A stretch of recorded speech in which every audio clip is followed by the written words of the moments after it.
నీట్లో అక్రమాలు నిజమే, 2 చోట్ల వెలుగులోకి వచ్చాయి. కేంద్ర విద్యాశాఖ మంత్రి అంగీకారం. నేరాన్ని ఒప్పుకున్న 2 నిందితులు. నీట్ ఓ స్కామ్ అన్న స్టాలిన్. అక్రమాల ఆరోపణలపై సుప్రీంకోర్టు కమిటీతో దర్యాప్తు జరిపించాలి. Rajya Sabha MP Kapil Sibal demand. NEET పరీక్షకు సంబంధించి 2 చోట్ల అక్రమాలు వెలుగులోకి వచ్చాయని కేంద్ర విద్యాశాఖ మంత్రి ధర్మేంద్ర ప్రధాన్ అంగీకరించారు. అయితే ఈ అంశాన్ని ప్రభుత్వం సీరియస్గా తీసుకున్నదని, విద్యార్థులు తల్లిదండ్రులు భయపడొద్దని ఆయన ఆదివారం ఓ వార్తా సంస్థతో మాట్లాడుతూ అన్నారు. సుప్రీంకోర్టు సూచన మేరకు 1563 మంది విద్యార్థులను తిరిగి పరీక్ష నిర్వహించాలని ఆదేశాలు ఇచ్చామని పేర్కొన్నారు. జాతీయ స్థాయి పోటీ పరీక్షలు నిర్వహించే బాధ్యతలు కలిగిన నేషనల్ టెస్టింగ్ ఏజెన్సీలో చాలా మెరుగుపడాల్సిన అవసరం ఉన్నదని కేంద్ర మంత్రి అన్నారు. ఎన్టీఏ ఉన్నతాధికారులపైన దోషులుగా తేలితే ఎవరిని వదిలిపెట్టే ప్రసక్తి లేదని ఈ సందర్భంగా ఆయన చెప్పారు.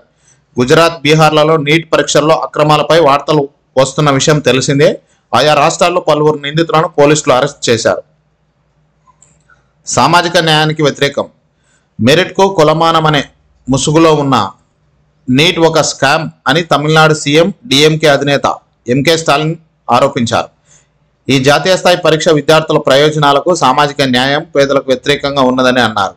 నీట్ పరీక్షకు సమర్థించుకోవడం ఆపాలని కేంద్ర ప్రభుత్వానికి హితవు పలికారు.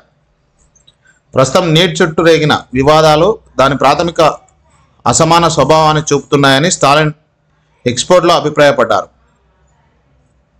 వేలాది సంవత్సరాల పాటు విద్యా నిరాకరణకు గురైన సమాజంలో అణచివేతకు గురైన వారు